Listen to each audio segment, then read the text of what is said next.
Side 2, The Catcher in the Rye by J.D. Salinger, continuing on page 56. Anyway, the next thing I knew, I was on the goddamn floor, and he was sitting on my chest with his face all red. That is, he had his goddamn knees on my chest, and he weighed about a ton. He had hold of my wrists, too, so I couldn't take another sock at him. I'd have killed him. "What the hell's the matter with you?" he kept saying, and his stupid face kept getting redder and redder. "Get your lousy knees off my chest," I told him. I was almost bawling, I really was. "Go on, get off of me, you crummy bastard." He wouldn't do it, though. He kept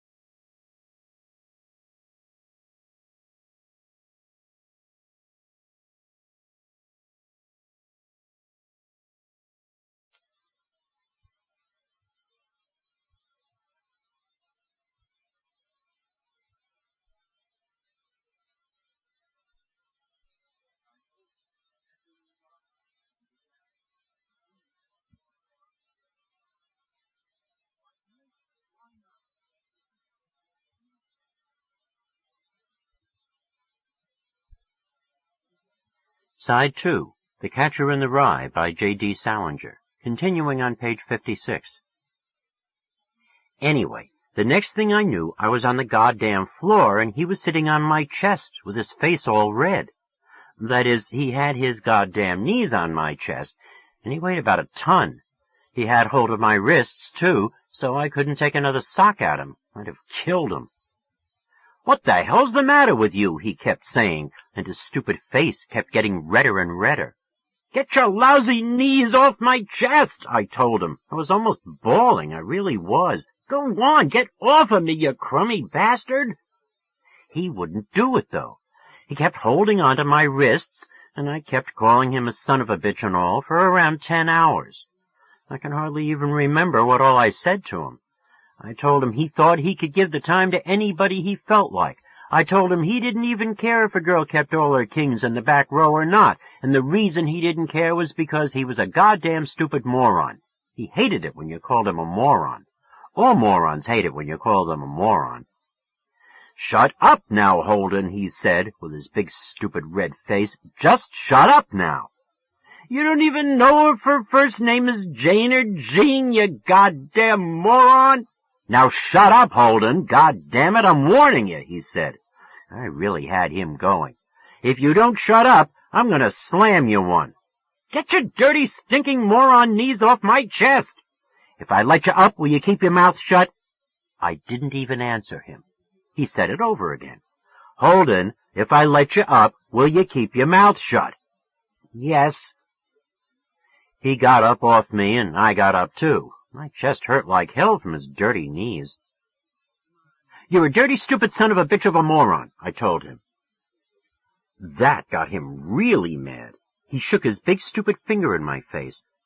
"Holden, goddamn it, I'm warning you now, for the last time. If you don't keep your yap shut, I'm gonna—" "Why should I?" I said. I was practically yelling. "That's just the trouble with all you morons. You never want to discuss anything. That's the way you can always tell a moron. They never want to discuss anything intelligent."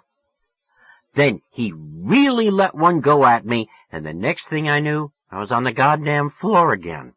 I don't remember if he knocked me out or not, but I don't think so. It's pretty hard to knock a guy out, except in the goddamn movies. But my nose was bleeding all over the place. When I looked up, old Stradlater was standing practically right on top of me. He had his goddamn toilet kit under his arm. "Why the hell don't you shut up when I tell you to?" he said. He sounded pretty nervous. He probably was scared he'd fractured my skull or something when I hit the floor. It's too bad I didn't. "You asked for it, goddammit," he said. Boy, did he look worried. I didn't even bother to get up. I just lay there on the floor for a while and kept calling him a moron son of a bitch. I was so mad I was practically bawling. "Listen, go wash your face," Stradlater said. "You hear me?" I told him to go wash his own moron face, which was a pretty childish thing to say, but I was mad as hell. I told him to stop off on the way to the can and give Mrs. Schmidt the time. Mrs. Schmidt was the janitor's wife. She was around 65. I kept sitting there on the floor till I heard old Stradlater close the door and go down the corridor to the can. Then I got up. I couldn't find my goddamn hunting hat anywhere. Finally, I found it. It was under the bed. I put it on and turned the old peak around to the back, the way I liked it. And then I went over and took a look at my stupid face in the mirror. You never saw such gore in your life. I had blood all over my mouth and chin and even on my pajamas and bathrobe. It partly scared me, and it partly fascinated me. All that blood and all sort of made me look tough. I'd only been in about 2 fights in my life, and I lost both of them. I'm not too tough. I'm a pacifist, if you want to know the truth. I had a feeling old Ackley'd probably heard all the racket and was awake, so I went through the shower curtains into his room, just to see what the hell he was doing. I hardly ever went over to his room. It always had a funny stink in it, because he was so crummy in his personal habits. 7. A tiny bit of light came through the shower curtains and all from our room, and I could see him lying in bed. I knew damn well he was wide awake. "Ackley," I said, "you awake?" "Yeah." It was pretty dark, and I stepped on somebody's shoe on the floor and damn near fell on my head. Ackley sort of sat up in bed and leaned on his arm. He had a lot of white stuff on his face, for his pimples. He looked sort of spooky in the dark. "What the hell you doing, anyway?" I said. "What do you mean, what the hell am I doing? I was trying to sleep before you guys started making all that noise. What the hell was the fight about, anyhow?" "Where's the light?" I couldn't find the light. I was sliding my hand all over the wall. "What do you want the light for?" "Right next to your hand." I finally found the switch and turned it on. Old Ackley put his hand up so that the light wouldn't hurt his eyes. "Jesus," he said, "what the hell happened to you?" He meant all the blood and all. "I had a little goddamn tiff with Stradlater," I said. Then I sat down on the floor. They never had any chairs in their room. I don't know what the hell they did with their chairs. "Listen," I said, "do you feel like playing a little canasta?" He was a canasta fiend. "You're still bleeding, for Christ's sake. You better put something on it." "It'll stop. Listen, you want to play a little canasta, or don't you?" "Canasta, for Christ's sake? Do you know what time it is, by any chance?" "It isn't late. It's only around 11:30. "Only around," Ackley said. "Listen, I gotta get up and go to Mass in the morning, for Christ's sake.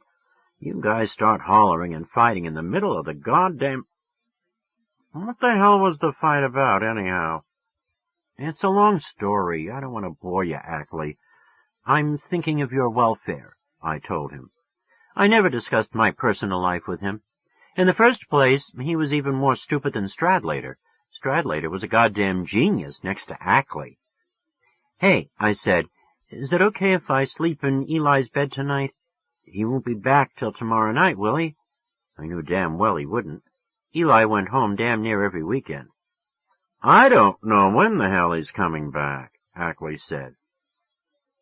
Boy, did that annoy me.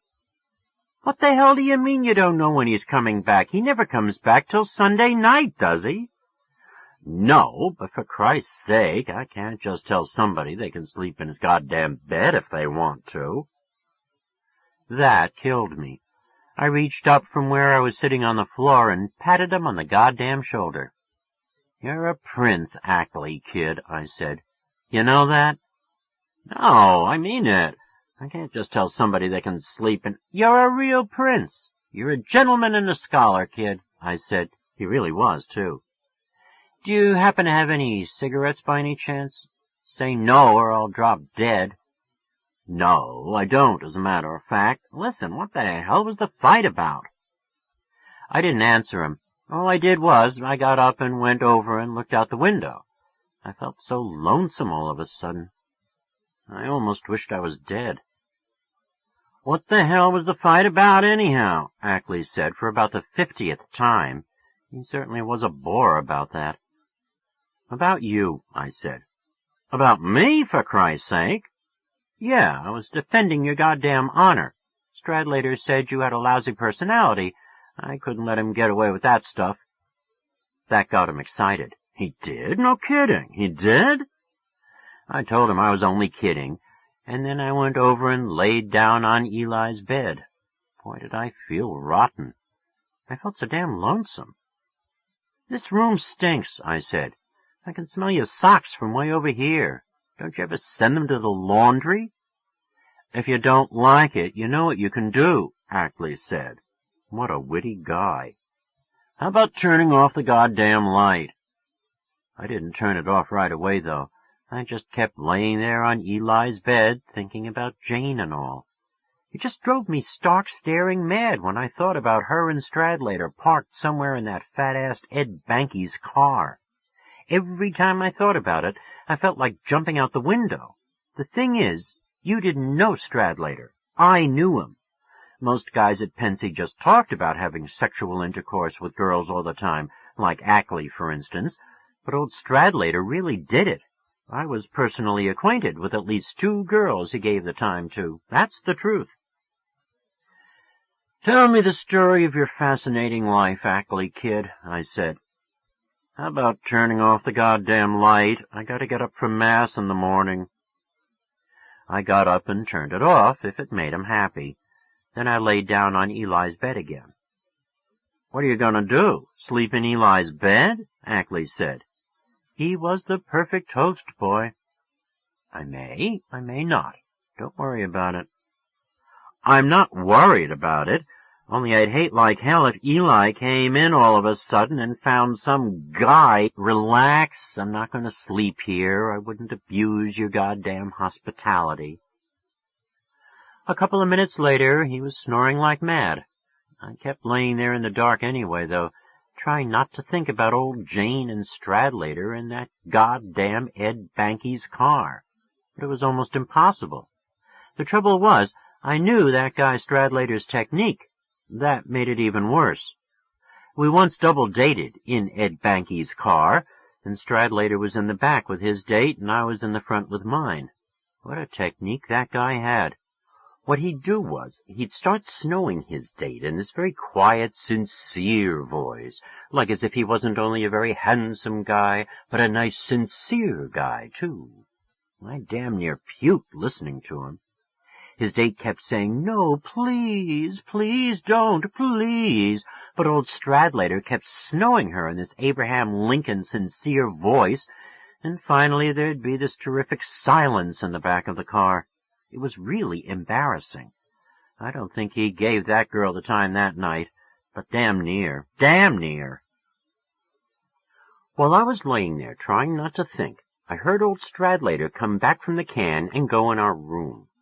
You could hear him putting away his crummy toilet articles and all, and opening the window. He was a fresh air fiend. Then, a little while later, he turned off the light. He didn't even look around to see where I was at. It was even depressing out in the street. You couldn't even hear any cars anymore. I got feeling so lonesome and rotten, I even felt like waking Ackley up. "Hey, Ackley," I said in a sort of a whisper, so Stradlater couldn't hear me through the shower curtain. Ackley didn't hear me, though. "Hey, Ackley!" He still didn't hear me. He slept like a rock. "Hey, Ackley!" He heard that all right. "What the hell's the matter with you?" he said. "I was asleep, for Christ's sake." "Listen, what's the routine on joining a monastery?" I asked him. I was sort of toying with the idea of joining one. "Do you have to be a Catholic and all?" "Certainly you have to be a Catholic. You bastard, did you wake me just to ask me a dumb question?" Go back to sleep. I'm not going to join one anyway. The kind of luck I have, I'd probably join one with all the wrong kind of monks in it. All stupid bastards, or just bastards. When I said that, old Ackley sat way the hell up in bed. "Listen," he said, "I don't care what you say about me or anything, But if you start making cracks about my goddamn religion, for Christ's sake—" "Relax," I said. "Nobody's making any cracks about your goddamn religion." I got up off Eli's bed and started towards the door. I didn't want to hang around in that stupid atmosphere anymore. I stopped on the way, though, and picked up Ackley's hand and gave him a big phony handshake. He pulled it away from me. "What's the idea?" he said. "No idea. I just want to thank you for being such a goddamn prince, that's all," I said. I said it in this very sincere voice. "You're aces, Ackley, kid," I said. "You know that?" "Wise guy. Someday somebody's gonna bash your—" I didn't even bother to listen to him. I shut the damn door and went out in the corridor. Everybody was asleep or out or home for the weekend, and it was very, very quiet and depressing in the corridor. There was this empty box of Colonel's toothpaste outside Leahy and Hoffman's door, and while I walked down toward the stairs, I kept giving it a boot with this sheep-lined slipper I had on. What I thought I'd do, I thought I might go down and see what old Mal Brossard was doing, but all of a sudden I changed my mind. All of a sudden I decided what I'd really do. I'd get the hell out of Pensy, right that same night and all. I mean, not wait till Wednesday or anything. I just didn't want to hang around anymore. It made me too sad and lonesome. So, what I decided to do, I decided I'd take a room in a hotel in New York, some very inexpensive hotel and all, and just take it easy till Wednesday. Then on Wednesday I'd go home all rested up and feeling swell. I figured my parents probably wouldn't get old Thurmer's letter saying I'd been given the axe till maybe Tuesday or Wednesday. I didn't want to go home or anything till they got it, and thoroughly digested it and all. I didn't want to be around when they first got it. My mother gets very hysterical. She's not too bad after she gets something thoroughly digested, though. Besides, I sort of needed a little vacation. My nerves were shot, they really were. Anyway, that's what I decided I'd do. So I went back to the room and turned on the light to start packing and all. I already had quite a few things packed. Old Stradlater didn't even wake up. I lit a cigarette and got all dressed, and then I packed these 2 Gladstones I have. It only took me about 2 minutes. I'm a very rapid packer. One thing about packing depressed me a little. I had to pack these brand-new ice skates my mother had practically just sent me a couple of days before. That depressed me. I could see my mother going in Spaulding's and asking the salesman a million dopey questions, and here I was getting the axe again. It made me feel pretty sad. She bought me the wrong kind of skates. I wanted racing skates, and she bought hockey, but it made me sad anyway. Almost every time somebody gives me a present, it ends up making me sad. After I got all packed, I sort of counted my dough. I don't remember exactly how much I had, but I was pretty loaded. My grandmother just sent me a wad about a week before. I have this grandmother that's quite lavish with her dough. She doesn't have all her marbles anymore. She's old as hell, and she keeps sending me money for my birthday about 4 times a year. Anyway, even though I was pretty loaded, I figured I could always use a few extra bucks. You never know. So what I did was, I went down the hall and woke up Frederick Woodruff, this guy I'd lent my typewriter to. I asked him how much he'd give me for it. He was a pretty wealthy guy. He said he didn't know. He said he didn't much want to buy it. Finally, he bought it, though. It cost about $90, and all he bought it for was $20. He was sore because I'd woke him up. When I was all set to go, when I had my bags and all, I stood for a while next to the stairs and took a last look down the goddamn corridor. I was sort of crying. I don't know why. I put my red hunting hat on and turned the peak around to the back the way I liked it, and then I yelled at the top of my goddamn voice, "Sleep tight, you morons!" I'll bet I woke up every bastard on the whole floor. Then I got the hell out. Some stupid guy had thrown peanut shells all over the stairs, and I damn near broke my crazy neck. 8. It was too late to call up for a cab or anything, so I walked the whole way to the station. It wasn't too far, but it was cold as hell, and the snow made it hard for walking, and my Gladstones kept banging hell out of my legs. I sort of enjoyed the air and all, though. The only trouble was the cold made my nose hurt, and right under my upper lip, where old Stradlater had laid one on me.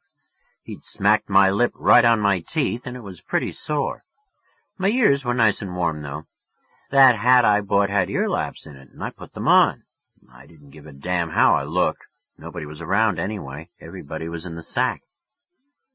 I was quite lucky when I got to the station, because I only had to wait about 10 minutes for a train. While I waited, I got some snow in my hand and washed my face with it. I still had quite a bit of blood on. Usually I like riding on trains, especially at night, with the lights on and the windows so black, and one of those guys coming up the aisle selling coffee and sandwiches and magazines. I usually buy a ham sandwich and about 4 magazines. If I'm on a train at night, I can usually even read one of those dumb stories in a magazine without puking. You know, one of those stories with a lot of phony lean-jawed guys named David in it, and a lot of phony girls named Linda or Marcia that are always lighting all the goddamn David's pipes for them. I can even read one of those lousy stories on a train at night, usually, but this time it was different. I just didn't feel like it. I just sort of sat and not did anything. All I did was take off my hunting hat and put it in my pocket. All of a sudden, this lady got on at Trenton and sat down next to me. Practically the whole car was empty, because it was pretty late and all, but she sat down next to me instead of an empty seat, because she had this big bag with her and I was sitting in the front seat. She stuck the bag right out in the middle of the aisle, where the conductor and everybody could trip over it. She had these orchids on, like she'd just been to a big party or something. She was around 40 or 45, I guess, but she was very good looking. Women kill me, they really do. I don't mean I'm oversexed or anything like that, although I am quite sexy. I just like them, I mean. They're always leaving their goddamn bags out in the middle of the aisle. Anyway, we were sitting there, and all of a sudden she said to me, "Excuse me, but isn't that a Pensy Prep sticker?" She was looking up at my suitcases, up on the rack. "Yes, it is," I said. She was right. I did have a goddamn Pensy sticker on one of my Gladstones. Very corny, I'll admit. "Oh, do you go to Pensy?" she said. She had a nice voice. A nice telephone voice, mostly. She should have carried a goddamn telephone around with her. "Yes, I do," I said. "Oh, how lovely! Perhaps you know my son, then, Ernest Morrow? He goes to Pensy." "Yes, I do. He's in my class."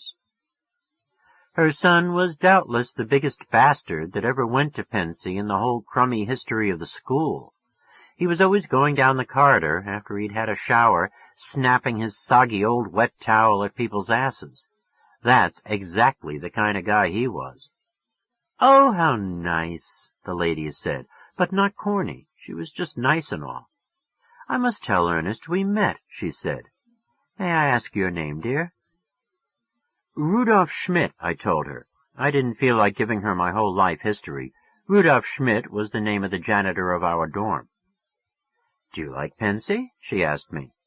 "Pensy? It's not too bad. It's not paradise or anything, but it's as good as most schools. Some of the faculty are pretty conscientious." "Ernest just adores it." "I know he does," I said. Then I started shooting the old crap around a little bit. "He adapts himself very well to things. He really does. I mean, he really knows how to adapt himself." "Do you think so?" she asked me. She sounded interested as hell. "Ernest? Sure," I said. Then I watched her take off her gloves. Boy, was she lousy with rocks. "I just broke a nail getting out of a cab," she said. She looked up at me and sort of smiled. She had a terrifically nice smile. She really did. Most people have hardly any smile at all, or a lousy one. "Ernest's father and I sometimes worry about him," she said. "We sometimes feel he's not a terribly good mixer." "How do you mean?" "Well, he's a very sensitive boy. He's really never been a terribly good mixer with other boys. Perhaps he takes things a little more seriously than he should at his age." Sensitive? That killed me. That guy Morrow was about as sensitive as a goddamn toilet seat. I gave her a good look. She didn't look like any dope to me. She looked like she might have a pretty damn good idea what a bastard she was the mother of. But you can't always tell. With somebody's mother, I mean. Mothers are all slightly insane. The thing is, though, I liked old Morrow's mother. She was all right. "Would you care for a cigarette?" I asked her. She looked all around. "I don't believe this is a smoker, Rudolph," she said. Rudolph, that killed me. "That's all right. We can smoke till they start screaming at us," I said. She took a cigarette off me, and I gave her a light. She looked nice, smoking. She inhaled it all, but she didn't wolf the smoke down the way most women around her age do. She had a lot of charm. She had quite a lot of sex appeal, too, if you really want to know. She was looking at me sort of funny. "I may be wrong, but I believe your nose is bleeding, dear," she said, all of a sudden. I nodded and took out my handkerchief. "I got hit with a snowball," I said. "One of those very icy ones." I probably would have told her what really happened, but it would have taken too long. I liked her, though. I was beginning to feel sort of sorry I told her my name was Rudolph Schmidt. "Old Ernie," I said, "he's one of the most popular boys at Pensy. Did you know that?" "No, I didn't." I nodded. "It really took everybody quite a long time to get to know him. He's a funny guy, a strange guy in lots of ways. You know what I mean? Like when I first met him. When I first met him, I thought he was kind of a snobbish person. That's what I thought, but he isn't. He's just got this very original personality that takes you a little while to get to know him." Old Mrs. Morrow didn't say anything, but, boy, you should have seen her. I had her glued to her seat. You take somebody's mother, all they want to hear about is what a hot shot their son is. Then I really started chucking the old crap around. "Did he tell you about the elections?" I asked her. "The class elections?" She shook her head. I had her in a trance like. I really did. "Well, a bunch of us wanted old Ernie to be president of the class. I mean, he was the unanimous choice. I mean, he was the only boy that could really handle the job," I said. Boy, was I chucking it. "But this other boy, Harry Fencer, was elected, and the reason he was elected, the simple and obvious reason, was because Ernie wouldn't let us nominate him.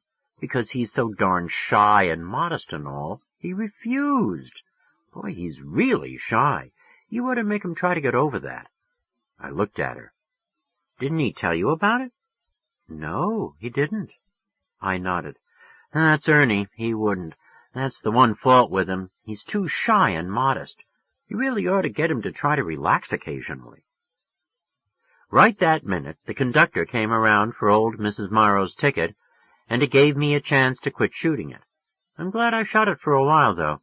You take a guy like Morrow that's always snapping their towel at people's asses, really trying to hurt somebody with it, they don't just stay a rat while they're a kid. They stay a rat their whole life. But I'll bet, after all the crap I shot, Mrs. Morrow will keep thinking of him now as this very shy, modest guy that wouldn't let us nominate him for president. She might. You can't tell. Mothers aren't too sharp about that stuff. "Would you care for a cocktail?" I asked her. I was feeling in the mood for one myself. "We can go in the club car, all right?" "Dear, are you allowed to order drinks?" she asked me. Not snotty, though. She was too charming and all to be snotty. "Well, no, not exactly, but I can usually get them on account of my height," I said. "And I have quite a bit of gray hair." I turned sideways and showed her my gray hair. It fascinated hell out of her. "Come on, join me, why don't you?" I said. I'd have enjoyed having her. "I really don't think I'd better. Thank you so much, though, dear," she said. "Anyway, the club car's most likely closed. It's quite late, you know." She was right. I'd forgotten all about what time it was. Then she looked at me and asked me what I was afraid she was going to ask me. "Ernest wrote that he'd be home on Wednesday, that Christmas vacation would start on Wednesday," she said. "I hope you weren't called home suddenly because of illness in the family." She really looked worried about it. She wasn't just being nosy, you could tell. "No, everybody's fine at home," I said. "It's me." I have to have this operation." "Oh, I'm so sorry," she said. She really was, too. I was right away sorry I'd said it, but it was too late. "It isn't very serious. I have this tiny little tumor on the brain." "Oh, no!" She put her hand up to her mouth and all. "No, I'll be all right and everything. It's right near the outside, and it's a very tiny one. They can take it out in about 2 minutes." Then I started reading this timetable I had in my pocket, just to stop lying. Once I get started, I can go on for hours if I feel like it. No kidding, hours. We didn't talk too much after that. She started reading this Vogue she had with her, and I looked out the window for a while. She got off at Newark. She wished me a lot of luck with the operation and all. She kept calling me Rudolph. Then she invited me to visit Ernie during the summer at Gloucester, Massachusetts. She said their house was right on the beach, and they had a tennis court and all, but I just thanked her and told her I was going to South America with my grandmother, which was really a hot one because my grandmother hardly ever even goes out of the house, except maybe to go to a goddamn matinee or something. But I wouldn't visit that son of a bitch Morrow for all the dough in the world, even if I was desperate. 9. The first thing I did when I got off at Penn Station, I went into this phone booth. I felt like giving somebody a buzz. I left my bags right outside the booth so that I could watch them, but as soon as I was inside, I couldn't think of anybody to call up. My brother D.B. was in Hollywood. My kid sister Phoebe goes to bed around 9 o'clock, so I couldn't call her up. She wouldn't have cared if I'd woke her up, but the trouble was she wouldn't have been the one that answered the phone. My parents would be the ones, so that was out. Then I thought of giving Jane Gallagher's mother a buzz and find out when Jane's vacation started, but I didn't feel like it. Besides, it was pretty late to call up.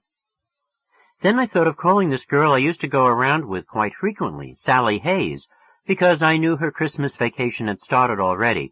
She'd written me this long, phony letter inviting me over to help her trim the Christmas tree Christmas Eve and all, but I was afraid her mother'd answer the phone.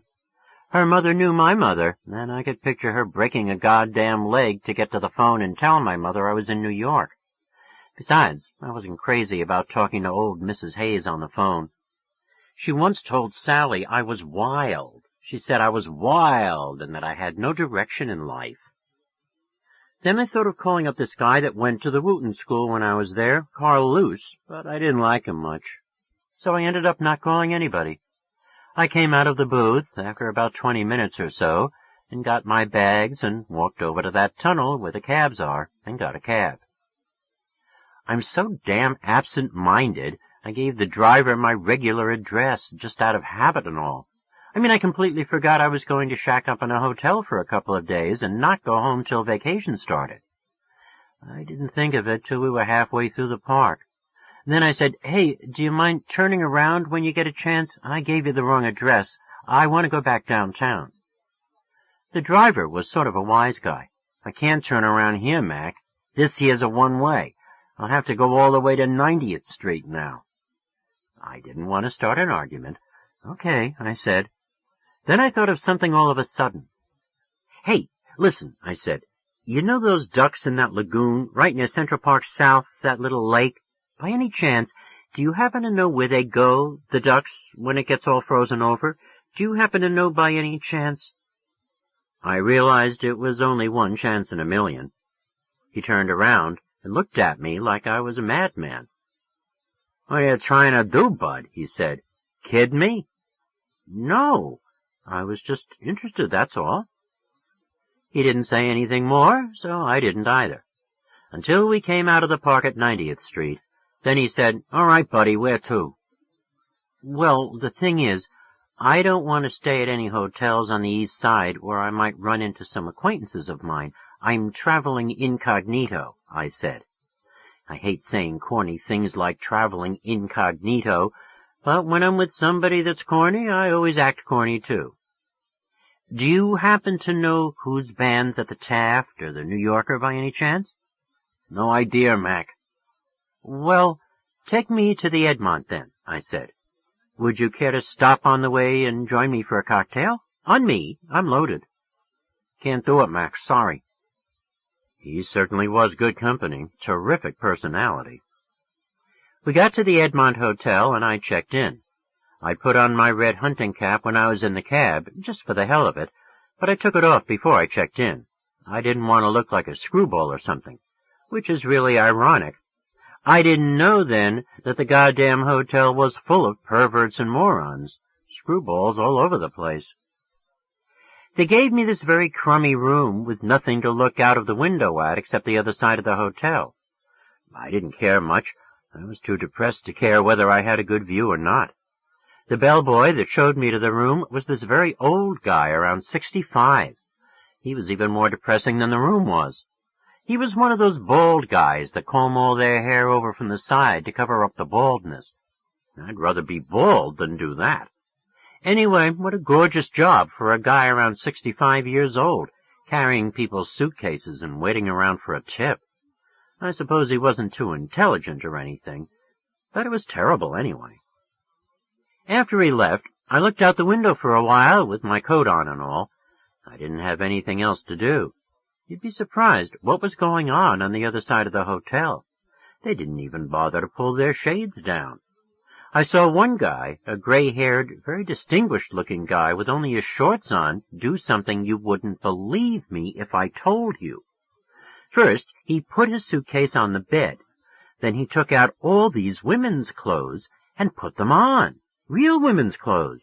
Silk stockings, high-heeled shoes, brassiere, and one of those corsets with the straps hanging down and all. Then he put on this very tight black evening dress, I swear to God. Then he started walking up and down the room, taking these very small steps the way a woman does, and smoking a cigarette and looking at himself in the mirror. He was all alone, too, unless somebody was in the bathroom. I couldn't see that much. Then, in the window almost right over his, I saw a man and a woman squirting water out of their mouths at each other. It probably was highballs, not water, but I couldn't see what they had in their glasses. Anyway, first he'd take a swallow and squirt it all over her, then she did it to him. They took turns, for God's sake. You should have seen them. They were in hysterics the whole time, like it was the funniest thing that ever happened. I'm not kidding, that hotel was lousy with perverts. I was probably the only normal bastard in the whole place, and that isn't saying much. I damn near sent a telegram to old Stradlater telling him to take the first train to New York. He'd have been king of the hotel. The trouble was, that kind of junk is sort of fascinating to watch, even if you don't want it to be. For instance, that girl that was getting water squirted all over her face, she was pretty good looking. I mean, that's my big trouble. In my mind, I'm probably the biggest sex maniac you ever saw. Sometimes I can think of very crummy stuff I wouldn't mind doing if the opportunity came up.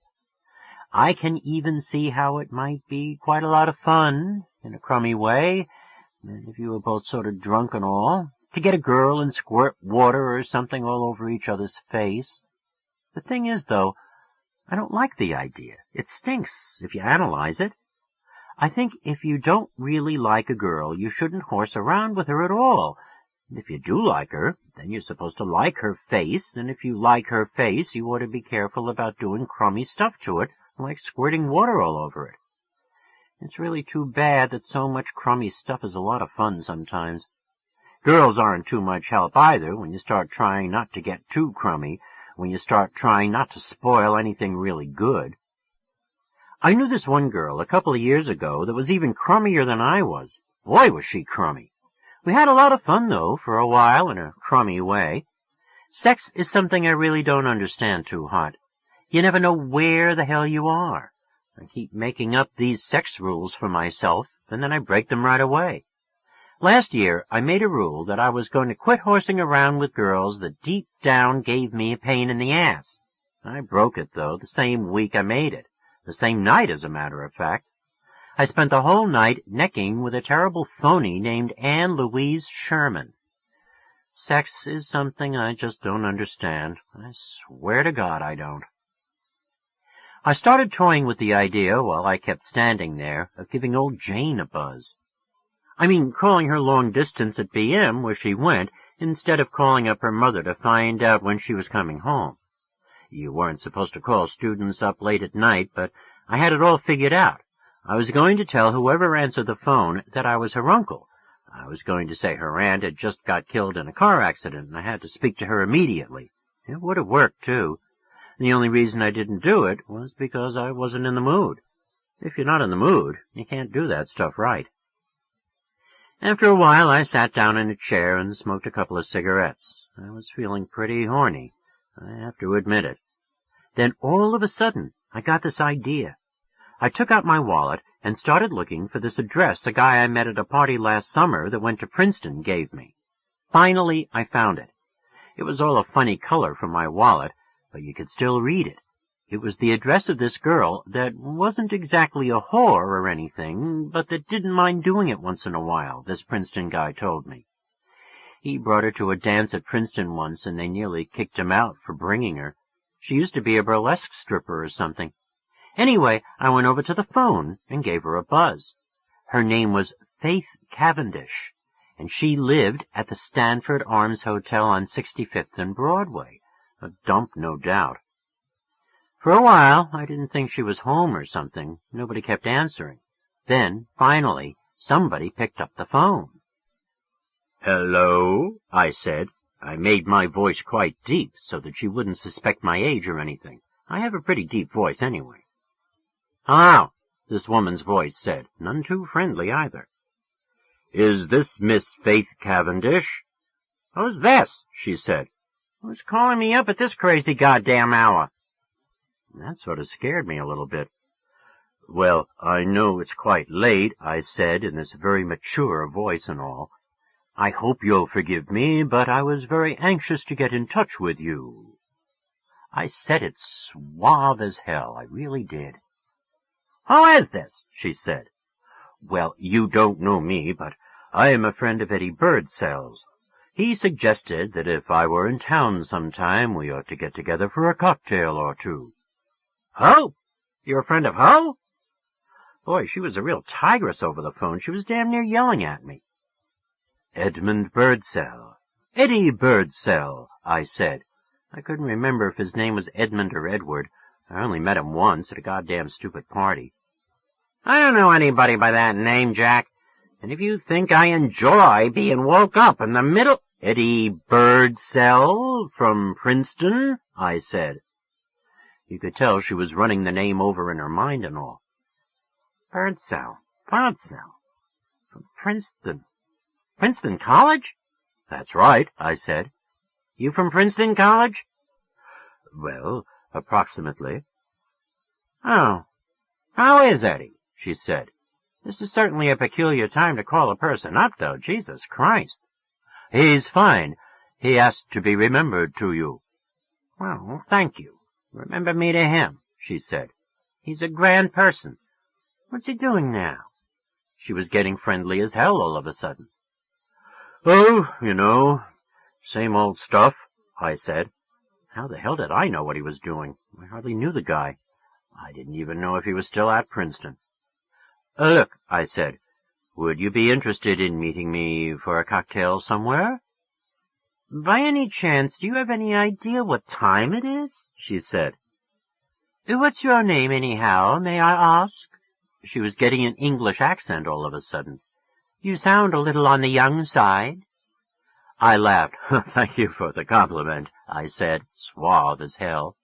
"Holden Caulfield's my name." I should have given her a phony name, but I didn't think of it.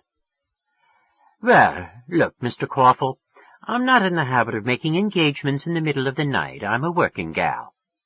"Tomorrow's Sunday," I told her. "Well, anyway, I gotta get my beauty sleep. You know how it is."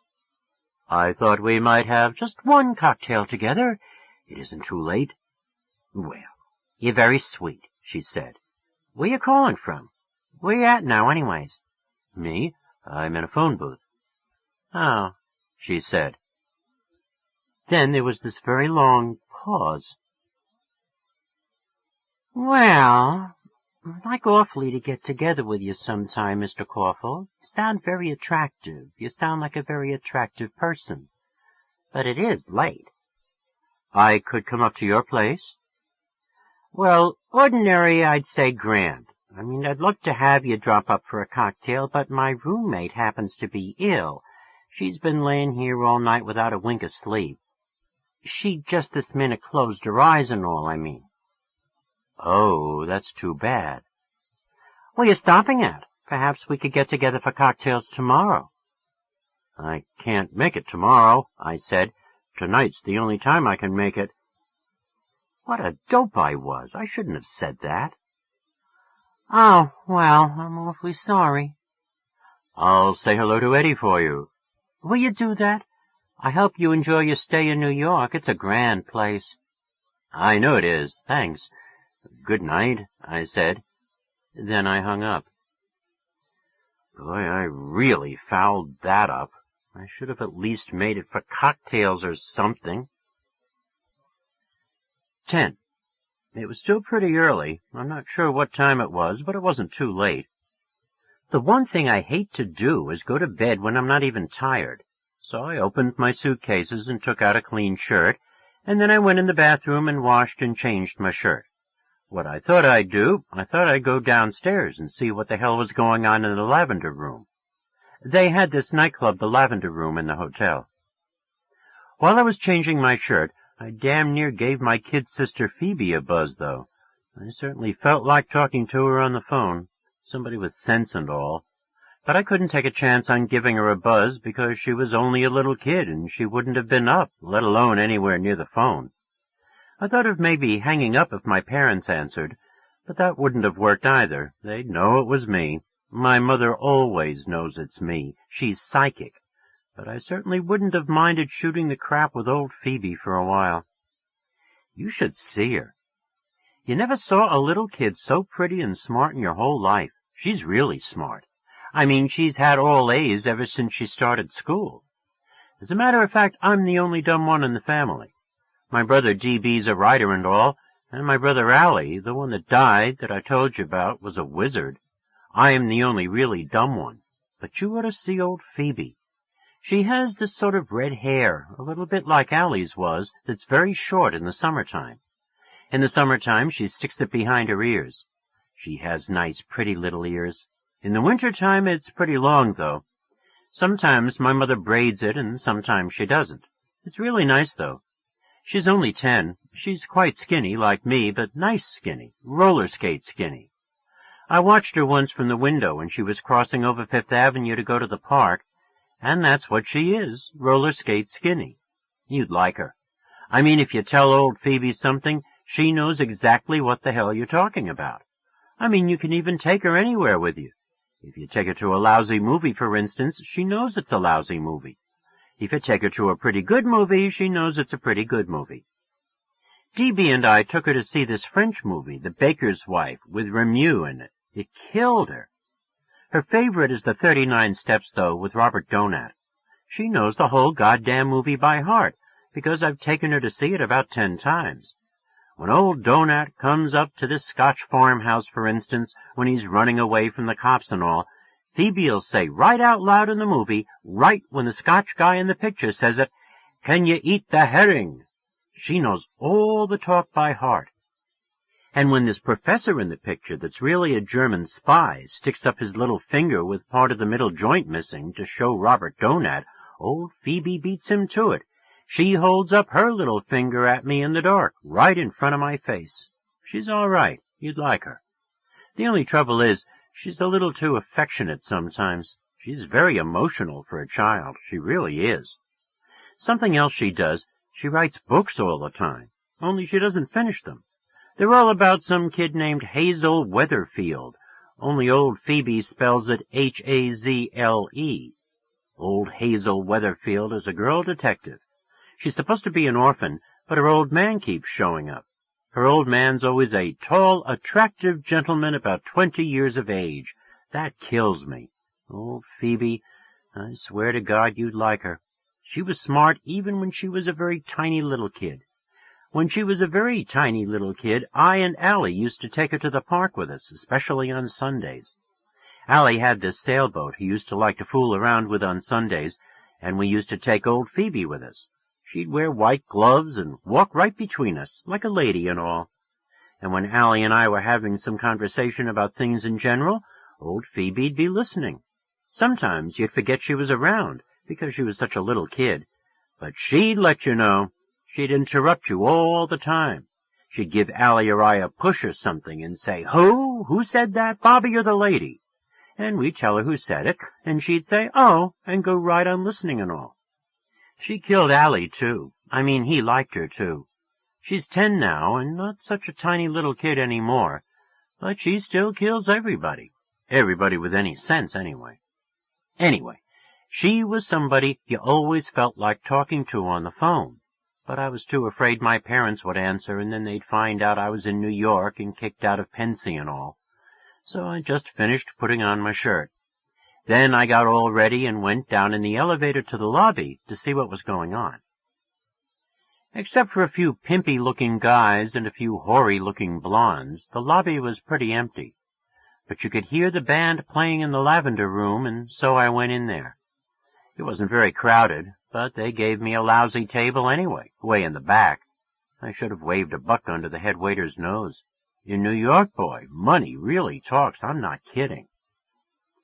The band was putrid. Buddy Singer, very brassy, but not good brassy, corny brassy. Also, there were very few people around my age in the place. In fact, nobody was around my age. They were mostly old, show-offy looking guys with their dates. Except at the table right next to me. At the table right next to me, there were these 3 girls around 30 or so.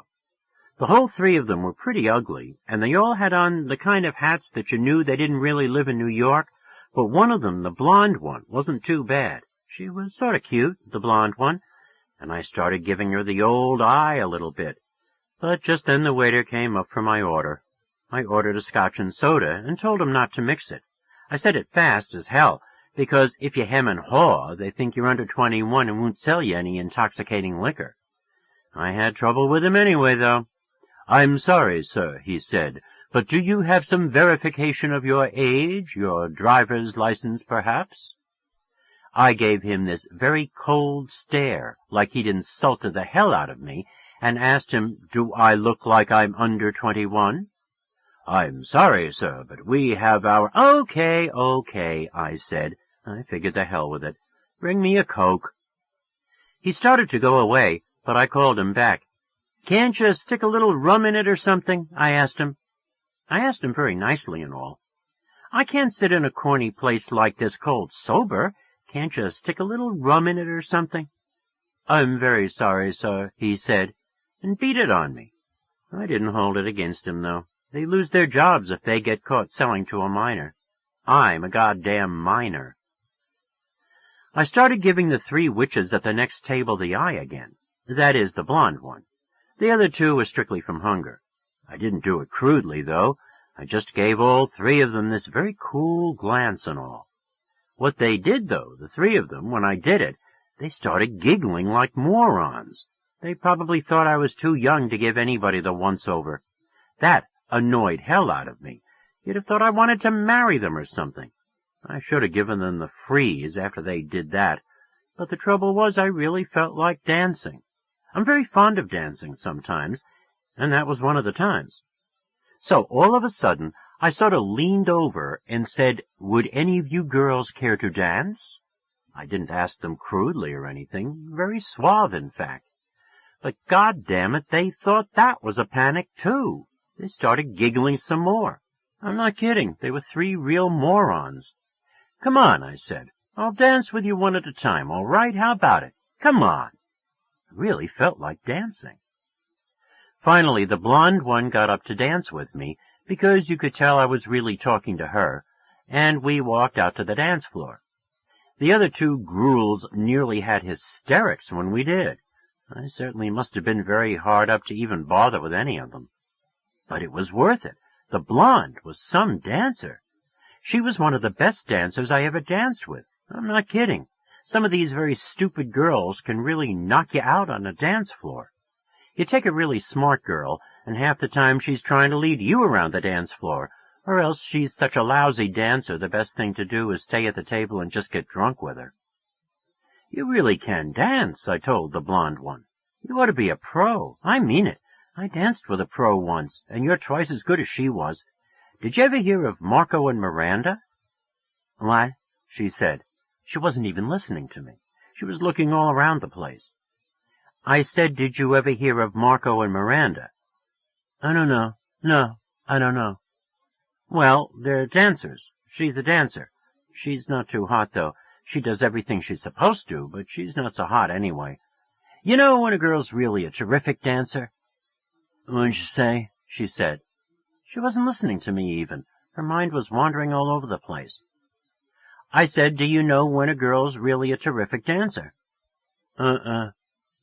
Well, where I have my hand on your back, if I think there isn't anything underneath my hand, no can, no legs, no feet, no anything, then the girl's really a terrific dancer.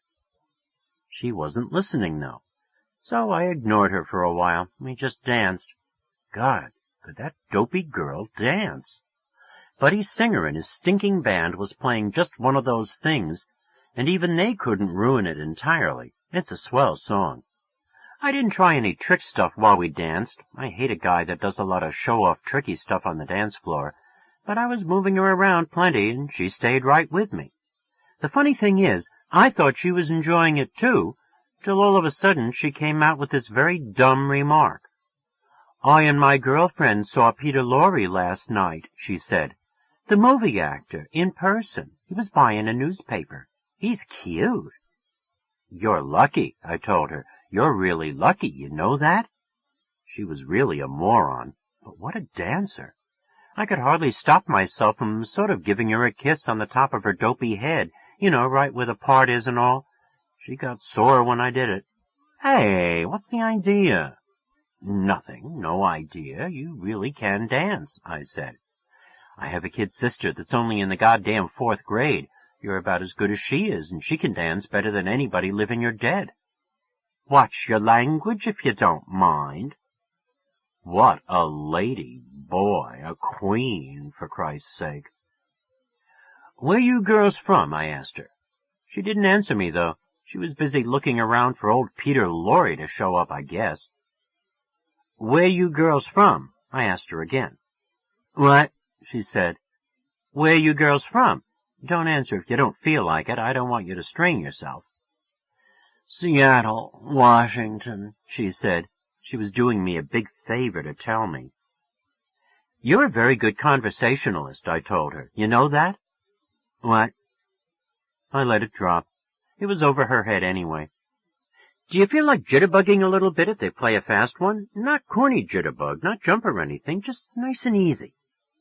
Everybody'll all sit down when they play a fast one, except the old guys and the fat guys, and we'll have plenty of room, okay?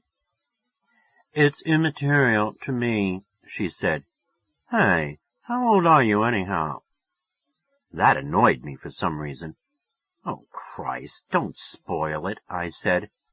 I'm 12, for Christ's sake. I'm big for my age. Listen, I told you about that. I don't like that type language, she said. If you're going to use that type language, I can go sit down with my girlfriends, you know. I apologized like a madman because the band was starting a fast one. She started jitterbugging with me, but just very nice and easy, not corny. She was really good. All you had to do was touch her, and when she turned around, her pretty little butt twitched so nice and all. She knocked me out. I mean it. I was about half in love with her by the time we sat down. That's the thing about girls. Every time they do something pretty, even if they're not much to look at or even if they're sort of stupid, you fall half in love with them, and then you never know where the hell you are. Girls, Jesus Christ, they can drive you crazy. They really can. They didn't invite me to sit down at their table, mostly because they were too ignorant, but I sat down anyway. The blonde I'd been dancing with's name was Bernice something, Krabs or Krebs. The two ugly ones' names were Marty and Laverne. I told them my name was Jim Steele, just for the hell of it. Then I tried to get them in a little intelligent conversation, but it was practically impossible. You had to twist their arms. You could hardly tell which was the stupidest of the three of them. And the whole three of them kept looking all around the goddamn room, like as if they expected a flock of goddamn movie stars to come in any minute. They probably thought movie stars always hung out in the Lavender Room when they came to New York instead of the Store Club or El Morocco and all. Anyway, it took me about a half hour to find out where they all worked and all in Seattle. They all worked in the same insurance office. I asked them if they liked it, but do you think you could get an intelligent answer out of those three dopes? I thought the two ugly ones, Marty and Laverne, were sisters, but they got very insulted when I asked them. You could tell neither one of them wanted to look like the other one, and you couldn't blame them, but it was very amusing anyway. I danced with them all, the whole three of them, one at a time.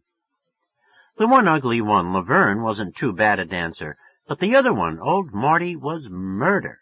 Old Marty was like dragging the Statue of Liberty around the floor. The only way I could even half enjoy myself dragging her around was if I amused myself a little. So I told her I just saw Gary Cooper, the movie star, on the other side of the floor. "Where?" she asked me, excited as hell. "Where?" "Oh, you just missed him. He just went out. Why didn't you look when I told you?" She practically stopped dancing and started looking over everybody's heads to see if she could see him. "Oh, shoot," she said. I'd just about broken her heart. I really had. I was sorry as hell I'd kidded her. Some people you shouldn't kid, even if they deserve it. Here's what was very funny, though. When we got back to the table, old Marty told the other two that Gary Cooper had just gone out. Boy, old Laverne and Bernice nearly committed suicide when they heard that. They got all excited and asked Marty if she'd seen him and all. Old Mart said she'd only caught a glimpse of him. That killed me. The bar was closing up for the night, so I bought them all 2 drinks apiece quick before it closed, and I ordered 2 more Cokes for myself. The goddamn table was lousy with glasses. The one ugly one, Laverne, kept kidding me because I was only drinking Cokes. She had a sterling sense of humor. She and old Marty were drinking Tom Collins's in the middle of December, for God's sake. They didn't know any better. The blonde one, old Bernice, was drinking bourbon and water. She was really putting it away, too. The whole 3 of them kept looking for movie stars the whole time. They hardly talked, even to each other. Old Marty talked more than the other 2. She kept saying these very corny, boring things, like calling the can the little girl's room, and she thought Buddy Singer's poor old beat-up clarinet player was really terrific when he stood up and took a couple of ice-cold hot licks. She called his clarinet a licorice stick. Was she corny? The other ugly one, Laverne, thought she was a very witty type. She kept asking me to call up my father and ask him what he was doing tonight. She kept asking me if my father had a date or not. 4 times she asked me that. She was certainly witty. Old Bernice, the blonde one, didn't say hardly anything at all.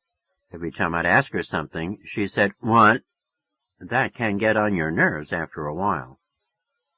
All of a sudden, when they finished their drink, all 3 of them stood up on me and said they had to get to bed. They said they were going to get up early to see the first show at Radio City Music Hall. I tried to get them to stick around for a while, but they wouldn't, so we said goodbye and all. I told them I'd look them up in Seattle sometime if I ever got there, but I doubt if I ever will. Look them up, I mean. With cigarettes and all, the check came to about $13. I think they should have at least offered to pay for the drinks they had before I joined them. I wouldn't have let them, naturally, but they should have at least offered. I didn't care much, though. They were so ignorant, and they had those sad, fancy hats on and all. And that business about getting up early to see the first show at Radio City Music Hall depressed me. If somebody, some girl in an awful-looking hat, for instance, comes all the way to New York, from Seattle, Washington, for God's sake, and ends up getting up early in the morning to see the goddamn first show at Radio City Music Hall, it makes me so depressed I can't stand it. I'd have bought the whole 3 of them 100 drinks, if only they hadn't told me that. I left the Lavender Room pretty soon after they did. They were closing it up anyway, and the band had quit a long time ago. In the first place, it was one of those places that are very terrible to be in unless you have somebody good to dance with, or unless the waiter lets you buy real drinks instead of just Cokes. There isn't any nightclub in the world you can sit in for a long time unless you can at least buy some liquor and get drunk, or unless you're with some girl that really knocks you out. 11. All of a sudden, on my way out to the lobby, I got old Jane Gallagher on the brain again. I got her on, and I couldn't get her off. I sat down in this vomity-looking chair in the lobby and thought about her and Stradlater sitting in that goddamn Ed Banky's car. And though I was pretty damn sure old Stradlater hadn't given her the time, I know old Jane like a book, I still couldn't get her off my brain. I knew her like a book, I really did. I mean, besides checkers, she was quite fond of all athletic sports, and after I got to know her, the whole summer long we played tennis together almost every morning and golf almost every afternoon. I really got to know her quite intimately. I don't mean it was anything physical or anything. It wasn't. But we saw each other all the time. You don't always have to get too sexy to get to know a girl. The way I met her, this Doberman Pinscher she had used to come over and relieve himself on our lawn, and my mother got very irritated about it. She called up Jane's mother and made a big stink about it. My mother can make a very big stink about that kind of stuff. Then what happened, a couple of days later, I saw Jane laying on her stomach next to the swimming pool at the club, and I said hello to her. I knew she lived in the house next to ours, but I'd never conversed with her before or anything. She gave me the big freeze when I said hello that day, though. I had a hell of a time convincing her that I didn't give a good goddamn where her dog relieved himself. He could do it in the living room for all I cared. Anyway, after that, Jane and I got to be friends and all. I played golf with her that same afternoon. She lost 8 balls, I remember. 8! I had a terrible time getting her to at least open her eyes when she took a swing at the ball. I improved her game immensely, though. I'm a very good golfer. If I told you what I go around in, you probably wouldn't believe me. I almost was once in a movie short, but I changed my mind at the last minute. I figured that anybody that hates the movies as much as I do, I'd be a phony if I let them stick me in a movie short. She was a funny girl, old Jane. I wouldn't exactly describe her as strictly beautiful. She knocked me out, though. She was sort of muckle-mouthed. I mean, when she was talking and she got excited about something, her mouth sort of went in about 50 directions, her lips and all. That killed me. And she never really closed it all the way, her mouth. It was always just a little bit open, especially when she got in her golf stance or when she was reading a book. She was always reading, and she read very good books. She read a lot of poetry and all. She was the only one outside my family that I ever showed Allie's baseball mitt to, with all the poems written on it. She'd never met Allie or anything, because that was her first summer in Maine. Before that, she went to Cape Cod. But I told her quite a lot about him. She was interested in that kind of stuff. My mother didn't like her too much. I mean, my mother always thought Jane and her mother were sort of snubbing her or something when they didn't say hello. My mother saw them in the village a lot, because Jane used to drive to market with her mother in this LaSalle convertible they had. My mother didn't think Jane was pretty, even. I did, though. I just liked the way she looked, that's all. I remember this one afternoon. It was the only time old Jane and I ever got close to necking even. It was a Saturday, and it was raining like a bastard out, and I was over at her house on the porch. They had this big screened-in porch. We were playing checkers. I used to kid her once in a while because she wouldn't take her kings out of the back row, but I didn't kid her much, though. You never wanted to kid Jane too much. I think I really like it best when you can kid the pants off a girl when the opportunity arises, but it's a funny thing. The girls I like best are the ones I never feel much like kidding. Sometimes I think they'd like it if you kidded them. In fact, I know they would, but it's hard to get started once you've known them a pretty long time and never kidded them. Anyway, I was telling you about that afternoon Jane and I came close to necking.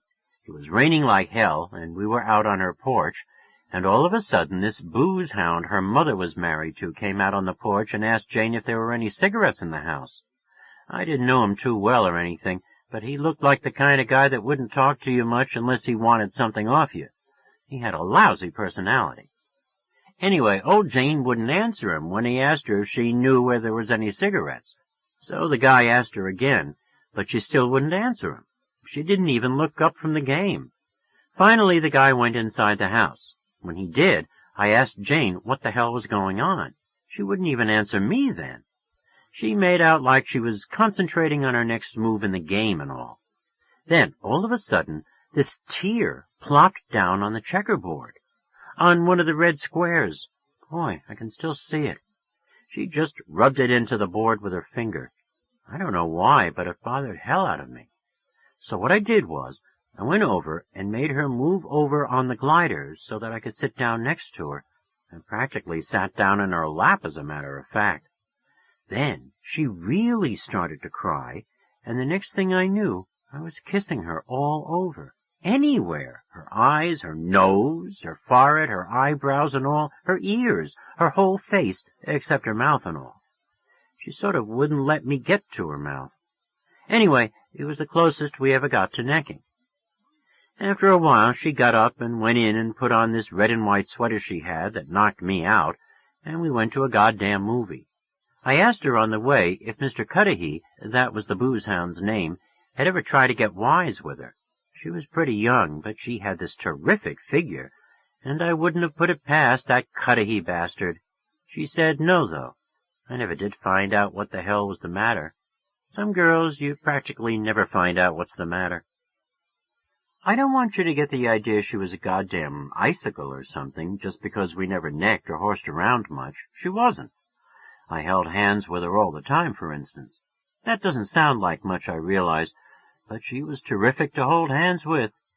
Most girls, if you hold hands with them, their goddamn hand dies on you, or else they think they have to keep moving their hand all the time as if they were afraid they'd bore you or something. Jane was different. We'd get into a goddamn movie or something, and right away we'd start holding hands, and we wouldn't quit till the movie was over, and without changing the position or making a big deal out of it. You never even worried with Jane whether your hand was sweaty or not. All you knew was you were happy. You really were. One other thing I just thought of. One time in this movie, Jane did something that just about knocked me out. The newsreel was on or something, and all of a sudden I felt this hand on the back of my neck, and it was Jane's. It was a funny thing to do. I mean, she was quite young and all, and most girls, if you see them putting their hand on the back of somebody's neck, they're around 25 or 30, and usually they're doing it to their husband or their little kid. I do it to my kid sister Phoebe once in a while, for instance. But if a girl's quite young and all, and she does it, it's so pretty it just about kills you. Anyway, that's what I was thinking about while I sat in that vomity-looking chair in the lobby. Old Jane. Every time I got to the part about her out with Stradlater in that damn Ed Banky's car, it almost drove me crazy. I knew she wouldn't let him get to first base with her, but it drove me crazy anyway. I don't even like to talk about it if you want to know the truth. There was hardly anybody in the lobby anymore. Even all the hoary-looking blondes weren't around anymore, and all of a sudden I felt like getting the hell out of the place. It was too depressing, and I wasn't tired or anything. So I went up to my room and put on my coat. I also took a look out the window to see if all the perverts were still in action, but the lights and all were out now. I went down in the elevator again and got a cab and told the driver to take me down to Ernie's. Ernie's is this nightclub in Greenwich Village that my brother D.B. used to go to quite frequently before he went out to Hollywood and prostituted himself. He used to take me with him once in a while. Ernie is a big fat colored guy that plays the piano. He's a terrific snob, and he won't hardly even talk to you unless you're a big shot or a celebrity or something. But he can really play the piano. He's so good he's almost corny, in fact. I don't exactly know what I mean by that, but I mean it. I certainly like to hear him play, but sometimes you feel like turning his goddamn piano over. I think it's because sometimes when he plays, he sounds like the kind of a guy that won't talk to you unless you're a big shot. 12. The cab I had was a real old one that smelled like someone had just tossed his cookies in it. I always get those vomity kind of cabs if I go anywhere late at night. What made it worse, it was so quiet and lonesome out, even though it was Saturday night. I didn't see hardly anybody on the street. Now and then you just saw a man and a girl crossing a street with their arms around each other's waists and all, or a bunch of hoodlum-y-looking guys and their dates, all of them laughing like hyenas at something you could bet wasn't funny. New York's terrible when somebody laughs on the street very late at night. You can hear it for miles. It makes you feel so lonesome and depressed. I kept wishing I could go home and shoot the bull for a while with old Phoebe. But finally, after I was riding a while, the cab driver and I sort of struck up a conversation. His name was Horwitz. He was a much better guide than the other driver I'd had. Anyway, I thought maybe he might know about the ducks. "Hey, Horwitz," I said, "you ever pass by the lagoon in Central Park, down by Central Park South?" "The what?" "The lagoon, that little lake like there, where the ducks are, you know." "Yeah, what about it?" "Well, you know the ducks that swim around in it, in the springtime and all. Do you happen to know where they go in the wintertime, by any chance?" "Where who goes?" "The ducks. Do you know by any chance? I mean, does somebody come around in a truck or something and take them away, or do they fly away by themselves, go south or something?" Old Horwitz turned all the way around and looked at me. He was a very impatient type guy. He wasn't a bad guy, though. "How the hell should I know?" he said. "How the hell should I know a stupid thing like that?" "Well, don't get sore about it," I said. He was sore about it or something. "Who's sore? Nobody's sore." I stopped having a conversation with him if he was going to get so damn touchy about it. But he started it up again himself. He turned all the way around again and said, "The fish don't go no place. They stay right where they are, the fish, right in the goddamn lake." "The fish, that's different. The fish is different. I'm talking about the ducks," I said. "What's different about it? Nothing's different about it," Horwitz said. Everything he said, he sounded sore about something. "It's tougher for the fish, the winter and all, than it is for the ducks, for Christ's sake. Use your head, for Christ's sake." I didn't say anything for about a minute. Then I said, "All right, what do they do, the fish and all, when that whole little lake's a solid block of ice, people skating on it and all?" Old Horwitz turned around again. "What the hell you mean, what do they do?" he yelled at me. "They stay right where they are, for Christ's sake." "They can't just ignore the ice. They can't just ignore it." "Who's ignoring it? Nobody's ignoring it," Horwitz said. He got so damn excited and all, I was afraid he was going to drive the cab right into a lamppost or something. "They live right in the goddamn ice. It's their nature, for Christ's sake. They get frozen right in one position for the whole winter." "Yeah? Well, what do they eat then? I mean, if they're frozen solid, they can't swim around looking for food and all." "Their bodies, for Christ's sake. What's the matter with you? Their bodies take in nutrition and all right through the goddamn seaweed and crap that's in the ice.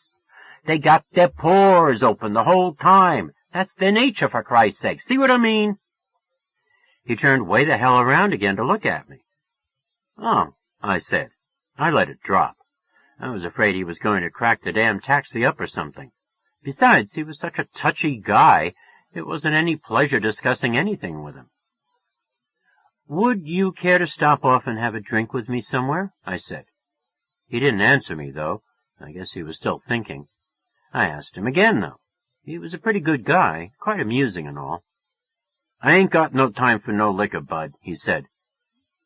"How the hell old are you anyways? Why ain't you home in bed?" "I'm not tired." When I got out in front of Ernie's and paid the fare, old Horwitz brought up the fish again. He certainly had it on his mind. "Listen," he said, "if you was a fish, Mother Nature'd take care of you, wouldn't she, right? You don't think them fish just die when it gets to be winter, do you?" "No, but—" "You goddamn right they don't," Horwitz said, and drove off like a bat out of hell. He was about the touchiest guy I ever met. Everything you said made him sore.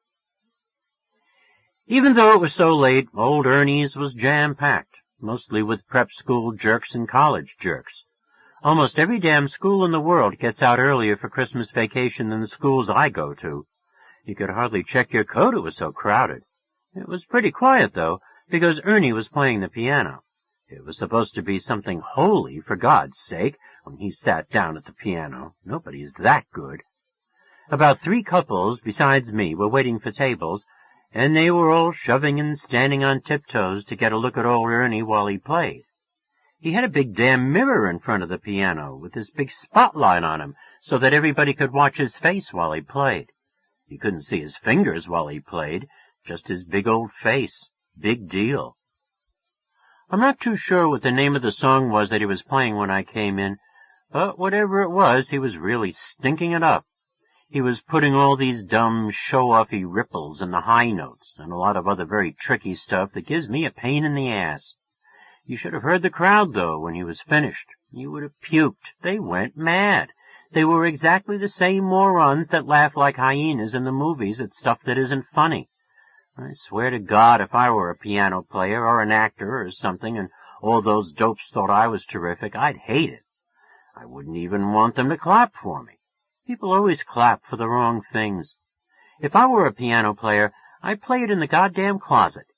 Anyway, when he was finished and everybody was clapping their heads off, old Ernie turned around on his stool and gave this very phony, humble bow, like as if he was a hell of a humble guy besides being a terrific piano player. It was very phony. I mean, him being such a big snob and all. In a funny way, though, I felt sort of sorry for him when he was finished. I don't even think he knows any more when he's playing right or not. It isn't all his fault. I partly blame all those dopes that clapped their heads off.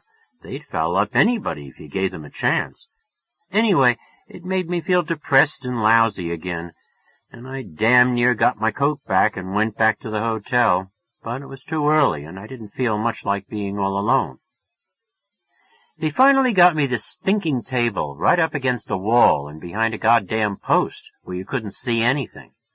It was one of those tiny little tables that if the people at the next table don't get up to let you by, and they never do, the bastards, you practically have to climb into your chair. I ordered a scotch and soda, which is my favorite drink, next to frozen daiquiris. If you were only around 6 years old, you could get liquor at Ernie's. The place was so dark and all. And besides, nobody cared how old you were. You could even be a dope fiend and nobody'd care. I was surrounded by jerks. I'm not kidding. At this other tiny table right to my left, practically on top of me, there was this funny-looking guy and this funny-looking girl. They were around my age, or maybe just a little older. It was funny. You could see they were being careful as hell not to drink up the minimum too fast. I listened to their conversation for a while, because I didn't have anything else to do. He was telling her about some pro football game he'd seen that afternoon. He gave her every single goddamn play in the whole game. I'm not kidding. He was the most boring guy I ever listened to. And you could tell his date wasn't even interested in the goddamn game. But she was even funnier looking than he was, so I guess she had to listen. Real ugly girls have it tough. I feel so sorry for them sometimes. Sometimes I can't even look at them, especially if they're with some dopey guy that's telling them all about a goddamn football game. On my right, the conversation was even worse, though. On my right, there was this very Joe Yale-looking guy in a gray flannel suit and one of those flitty-looking Tattersall vests.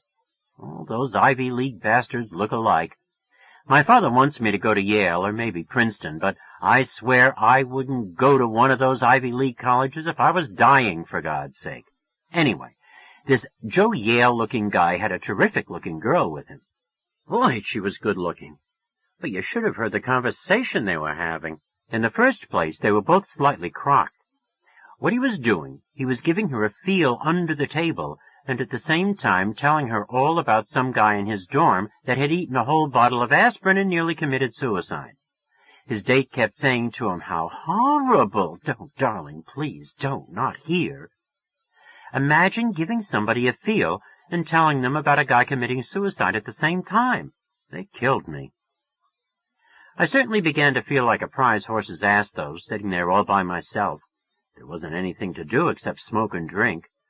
What I did do, though, I told the waiter to ask old Ernie if he'd care to join me for a drink. I told him to tell him I was DB's brother. I don't think he ever even gave him my message, though. Those bastards never give your message to anybody. All of a sudden, this girl came up to me and said, "Holden Caulfield." Her name was Lillian Simmons. My brother DB used to go around with her for a while. She had very big knockers.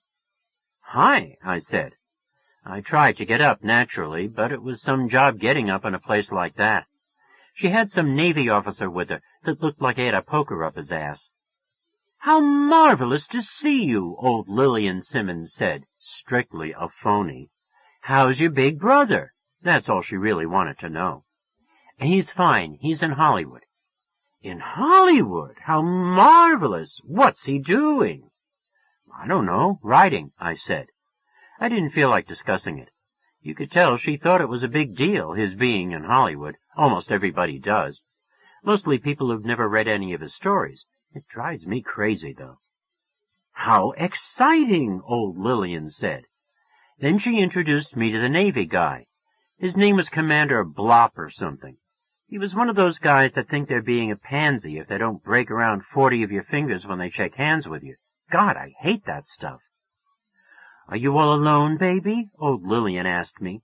She was blocking up the whole goddamn traffic in the aisle. You could tell she liked to block up a lot of traffic. This waiter was waiting for her to move out of the way, but she didn't even notice him. It was funny.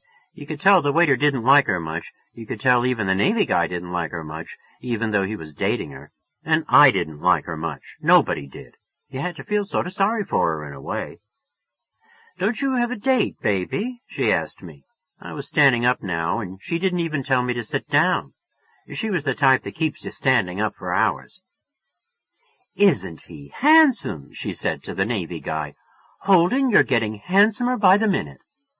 The Navy guy told her to come on. He told her they were blocking up the whole aisle.